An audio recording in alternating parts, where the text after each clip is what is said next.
2028ರ ಸಾರ್ವತ್ರಿಕ ವಿಧಾನಸಭಾ ಚುನಾವಣೆಗೆ 2.5 ವರ್ಷ ಬಾಕಿ ಇದೆ. ಸದ್ಯದಲ್ಲಿಯೇ ಸ್ಥಳೀಯ ಚುನಾವಣೆಗಳು ಕೂಡ ನಡೆಯೋದಕ್ಕೆ ಸಿದ್ಧವಾಗ್ತಾ ಇದೆ. ಇದರ ನಡುವೆ ಕಳೆದುಕೊಂಡ ಜಾಗದಲ್ಲಿಯೇ ಪಡೆದುಕೊಳ್ಳುವುದಕ್ಕೆ ದಳಪತಿಗಳು ಶಪಥವನ್ನು ಮಾಡಿದ್ದಾರೆ. ಇವತ್ತು ಹಾಸನದಲ್ಲಿ ಇದೇ ನಿಟ್ಟಿನಲ್ಲಿಯೇ ಜೆಡಿಎಸ್ ಬೃಹತ್ ಸಮಾವೇಶ. 2028ರ ಚುನಾವಣೆಗೆ ಗ್ರ್ಯಾಂಡ್ ಎಂಟ್ರಿಗೆ ರಣಕಹಳೆ. 25 ವರ್ಷ ತುಂಬಿದೆ ಜೆಡಿಎಸ್ ಪಕ್ಷಕ್ಕೆ. ಬೃಹತ್ ಸಮಾವೇಶ ಮಾಡ್ತಾ ಇದ್ದಾರೆ ಹಾಸನದಲ್ಲಿ. ಪ್ರಜ್ವಲ್ ಪ್ರಕರಣದ ಬಳಿಕ ಹಾಸನದಲ್ಲಿ ಮೊದಲ ಸಮಾವೇಶ ಇದು. ಕುಟುಂಬದ ವಿರುದ್ಧ ಷಡ್ಯಂತ್ರದ ಆರೋಪಕ್ಕೆ ಇವತ್ತಿನ ಸಮಾವೇಶದ ಮೂಲಕ ಉತ್ತರ ಕೊಡೋ ಸಾಧ್ಯತೆ ಇದೆ. ರಾಜಕೀಯ ವೈರಿಗಳಿಗೆ ದಳಪತಿಗಳು ಇವತ್ತಿನ ಸಮಾವೇಶದ ಮೂಲಕ ಕೊಡೋ ಸಂದೇಶವೇನು? ರಾಜ್ಯ ರಾಜಕೀಯಕ್ಕೆ ಬರುವ ಬಗ್ಗೆ ಇವತ್ತೇ ಅಧಿಕೃತವಾಗಿ ಎಚ್.ಡಿ. ಕುಮಾರಸ್ವಾಮಿ ಅವರು ಘೋಷಣೆ ಮಾಡ್ತಾರಾ ಅನ್ನುವಂತಹ ಪ್ರಶ್ನೆ, ಕುತೂಹಲ. ಈಗಾಗಲೇ ಕೇಂದ್ರಕ್ಕೆ ಎಚ್.ಡಿ. ಕುಮಾರಸ್ವಾಮಿ ಅವರು ಹೋದ್ಮೇಲೆ ಜೆಡಿಎಸ್ ಹೊರಗಿರುವಂಥದ್ದು. ಅದಾದಮೇಲೆ ಪ್ರಜ್ವಲ್ ಪ್ರಕರಣದಿಂದ ಹಾಸನದಲ್ಲಿ ಜೆಡಿಎಸ್ಗೆ ಹಿನ್ನಡೆಯಾಗಿದೆ. 2-3 ಸಮಾವೇಶವನ್ನು ಈಗಾಗಲೇ ಕಾಂಗ್ರೆಸ್ ಅಲ್ಲಿ ಮಾಡಿ ಆಗಿದೆ.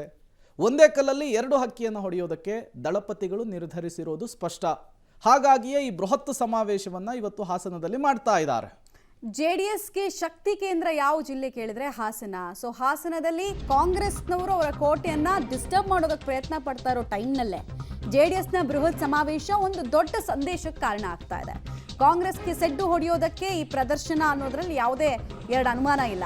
ಸಮಾವೇಶದಲ್ಲಿ ಲಕ್ಷಾಂತರ ಕಾರ್ಯಕರ್ತರು ಭಾಗಿಯಾಗುವಂತಹ ನಿರೀಕ್ಷೆ ಇದೆ. ಕಾರ್ಯಕರ್ತರಿಗಾಗಿ ಸುಮಾರು 1.20 ಲಕ್ಷ ಆಸನದ ವ್ಯವಸ್ಥೆಯನ್ನು ಕೂಡ ಮಾಡಲಾಗ್ತಾ ಇದೆ. ಮಾಜಿ ಪ್ರಧಾನಿ ದೇವೇಗೌಡ, ಕುಮಾರಸ್ವಾಮಿ, ಜೆಡಿಎಸ್ನ ಶಾಸಕರು, MLCಗಳು, ಮುಖಂಡರು ಎಲ್ಲರೂ ಕೂಡ ಭಾಗಿಯಾಗ್ತಾ ಇದ್ದಾರೆ. ಬಿಕಾಸ್ ಒಂದು ಪ್ರಾದೇಶಿಕ ಪಕ್ಷವನ್ನು ಕಟ್ಟಿ 25 ವರ್ಷ ಅಂದರೆ ದೊಡ್ಡ ಸಾಧನೆನೇ ಅದು ಈಗಿನ ಪಾಲಿಟಿಕ್ಸ್ ರೀಜಿಮ್ನಲ್ಲಿ. ಯಾಕಂದರೆ ದೊಡ್ಡವರೇ ಪಕ್ಷ ಕಟ್ಟಿ ನಡೆಸೋದಕ್ಕಾಗದೆ ವಿಲೀನ ಮಾಡಿ ಎದ್ದು ಹೋಗಿದ್ದನ್ನು ಮಿಡ್ಲಲ್ಲಿ ನಾವು ನೋಡಿದ್ವಿ. ಬಟ್ ಅಂಥದ್ರಲ್ಲಿ ಇವರು ಏನೇ ಆರೋಪಗಳಿರ್ಬೋದು, ಒಂದು ಸೀಮೆಗೆ ಸೀಮಿತವಾದ ಪಕ್ಷ, ಒಂದು ಜಾತಿಗೆ ಸೀಮಿತವಾದ ಪಕ್ಷ ಅಂದರೂ ಕೂಡ ಆರೋಪ ಪ್ರತ್ಯಾರೋಪಗಳು ಇರಬಹುದು. ಡೀಟೇಲ್ಸ್ ಕೊಡ್ತಾರೆ ಶಶಿಧರ್, ನೇರ ಸಂಪರ್ಕದಲ್ಲಿ. ಶಶಿಧರ್, ಅರಸೀಕೆರೆ ಹಾಸನದಲ್ಲಿ ಕಾಂಗ್ರೆಸ್ನವ್ರ ಸಮಾವೇಶ ನೋಡಿದ್ವಿ ನಾವು. ಆ ಸಮಾವೇಶವನ್ನ ಯಾವ ಕಾರಣಕ್ಕೆ ಹೈಜಾಕ್ ಮಾಡಿದ್ರು, ಯಾರು ಮಾಡಿದ್ರು ಅದೆಲ್ಲ ಸೆಕೆಂಡ್ರಿ. ಬಟ್ ಒಂದು ಡಿಸ್ಟರ್ಬಿಂಗ್ ಫೀಲ್ ಅಂತೂ ಕೊಟ್ಟಿದ್ದಾರೆ ಜೆಡಿಎಸ್ನವ್ರಿಗೆ. ಸೊ ಇದನ್ನು ಓವರ್ಕಮ್ ಮಾಡೋ ನಿಟ್ಟಿನಲ್ಲಿ ಈ ಸಮಾವೇಶ ಎಷ್ಟು ಇಂಪಾರ್ಟೆಂಟ್ ಆಗುತ್ತೆ ಅಂತ?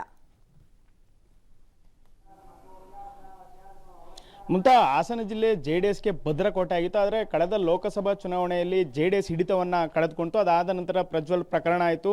ಅದಾದ ನಂತರ ಕುಮಾರಸ್ವಾಮಿ ಅವರು ಏನು ಕೇಂದ್ರಕ್ಕೆ ಹೋದರು. ಅಲ್ಲಿಂದ ಜೆಡಿಎಸ್ ಸಂಘಟನೆ ಸ್ವಲ್ಪ ಹಿನ್ನಡೆಯಾಗಿತ್ತು. ಅದಾದ ನಂತರ ಹಾಸನ ಜಿಲ್ಲೆಯಲ್ಲಿ ಕಾಂಗ್ರೆಸ್ ಪಕ್ಷ 2 ಬೃಹತ್ ಸಮಾವೇಶಗಳನ್ನು ಕಾರ್ಯಕ್ರಮದ ಹೆಸರಿನಲ್ಲಿ ಮಾಡಿದರು. ಅಲ್ಲದೆ ಅರಸೀಕೆರೆಯಲ್ಲೂ ಸಹ ಒಂದು ಸಮಾವೇಶವನ್ನು ಮಾಡಿದರು. ಹೀಗಾಗಿ ಎಲ್ಲೋ ಒಂದು ಕಡೆ ಕಾಂಗ್ರೆಸ್ಸು ಮುನ್ನೆಲೆಗೆ ಬರ್ತಾ ಇದೆ ಅನ್ನೋ ನಿಟ್ಟಿನಲ್ಲಿ ಈಗಾಗಲೇ ಪ್ರಾದೇಶಿಕ ಪಕ್ಷಕ್ಕೆ 25 ವರ್ಷಗಳು ತುಂಬಿದೆ. ಅದರ ನೆಪದಲ್ಲಿ ಬೆಳ್ಳಿ ಹಬ್ಬ ಅಂತೇಳಿ ಈಗ ಹಾಸನದ ಹೊರವಲಯದ ಬೋನಹಳ್ಳಿಯಲ್ಲಿ ಇಂದು ಬೃಹತ್ ಸಮಾವೇಶವನ್ನು ಆಯೋಜನೆ ಮಾಡಲಿದೆ. ಖುದ್ದು ಮಾಜಿ ಪ್ರಧಾನಿ ಎಚ್.ಡಿ. ದೇವೇಗೌಡರೇ ಅಖಾಡಕ್ಕೆ ಇಳಿದಿರ್ತಕ್ಕಂಥದ್ದು. ಯಾಕೆಂದರೆ ಅವ್ರಿಗೆ 63 ವರ್ಷಗಳ ಕಾಲ ರಾಜಕೀಯವಾಗಿ ಅವರ ಕುಟುಂಬಕ್ಕೆ ಬೆಂಬಲ ನೀಡಿದಂತಹ ಜಿಲ್ಲೆ ಯಾವುದಾದ್ರೂ ಇದು ಹಾಸನ ಜಿಲ್ಲೆ. ಹಾಗಾಗಿ ತವರು ಜಿಲ್ಲೆಯಲ್ಲಿ ಜೆಡಿಎಸ್ ಪಕ್ಷವನ್ನು ಮತ್ತೆ ಮುನ್ನೆಲೆಗೆ ತರಬೇಕು, ಮತ್ತೆ ಪಕ್ಷ ಸಂಘಟನೆಯನ್ನು ಹೊಸದಾಗಿ ಆರಂಭಿಸಬೇಕು ಅಂತೇಳಿ ಇಂದು ಬೃಹತ್ ಸಮಾವೇಶವನ್ನು ಆಯೋಜನೆ ಮಾಡಿದರೆ. ಈಗಾಗಲೇ 1,20,000 ಆಸನದ ವ್ಯವಸ್ಥೆಗಳನ್ನು ಮಾಡಿದರೆ. ಇನ್ನೇನು ಮಾಜಿ ಪ್ರಧಾನಿಗಳು ಮೊದಲು ಹೆಲಿಕಾಪ್ಟರ್ನಲ್ಲಿ ಹುಟ್ಟೂರು ಹರದನಹಳ್ಳಿಗೆ ಬರ್ತಾರೆ. ಹರದನಹಳ್ಳಿಗೆ ಬಂದು ದೇವೇಶ್ವರ ದೇವರದಲ್ಲಿ ಪೂಜೆಯನ್ನು ಸಹ ಸಲ್ಲಿಸ್ತಾರೆ.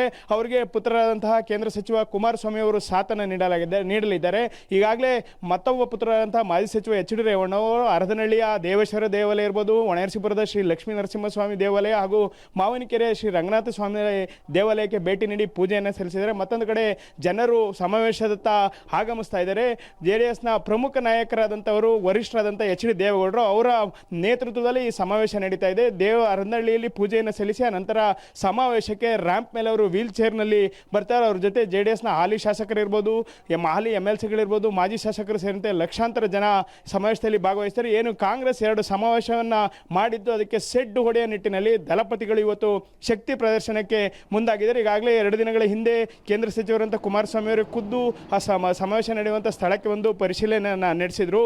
ಈಗ ಕಾಂಗ್ರೆಸ್ ನಾಯಕರು ಏನಿದ್ದಾರೆ ಅವರ ಹೇಳಿಕೆಗಳೇನಿದೆ, ಅಲ್ಲದೆ ರೇವಣ್ಣ ಅವರು ಜೈಲಿಗೆ ಹೋದಂಥ ಪ್ರಕರಣದ್ದು ಇವೆಲ್ಲವಕ್ಕೂ ಸಹ ಉತ್ತರವನ್ನು ಕೊಡಲು ಈಗಾಗಲೇ ದಳಪತಿಗಳು ಸಿದ್ಧರಾಗಿದ್ದಾರೆ. ಈಗಾಗಲೇ ಪದೇ ಪದೇ ರೇವಣ್ಣ ಅವರು ಹೇಳ್ತಾ ಇದ್ದಾರೆ, ಕಾಂಗ್ರೆಸ್ಸಿಂದ ಈ ಜಿಲ್ಲೆಗೆ ಏನು ಮೋಸ ಆಗಿದೆ ಎಲ್ಲವನ್ನು ಸಹ ಕೈಪಿಡಿಯನ್ನು ಬಿಡುಗಡೆ ಮಾಡ್ತೀವಿ. ಅಲ್ಲದೆ ಕುಮಾರಸ್ವಾಮಿ ಮುಖ್ಯಮಂತ್ರಿ ಆಗಿದ್ದಾಗ, ದೇವೇಗೌಡರು ಪ್ರಧಾನಮಂತ್ರಿ ಆಗಿದ್ದಾಗ, ಅಲ್ಲದೆ ನಾನು ಮಾಜಿ ಸಚಿವನಾದಂಥ ಸಂದರ್ಭದಲ್ಲಿ ಯಾವೆಲ್ಲ ಕಾರ್ಯಗಳನ್ನು ಮಾಡ್ತೀವಿ ಅದನ್ನು ಸಹ ಕಿರುಹೊತ್ತಿಗೆಯನ್ನು ಬಿಡುಗಡೆ ಮಾಡಿ ಏನು ರಾಷ್ಟ್ರೀಯ ಪಕ್ಷ ಕಾಂಗ್ರೆಸ್ಗೆ ತಿರುಗೇಟನ್ನು ನೀಡ್ತೀವಿ ಅಂತ ಹೇಳಿ ಪದೇ ಪದೇ ಹೇಳಿದ್ರು. ಇಂದು ಆ ಏನು ಸಮಾವೇಶಕ್ಕೆ ಇನ್ನೇನೋ ಕ್ಷಣಗಣನೆ ಆರಂಭವಾಗಿದೆ.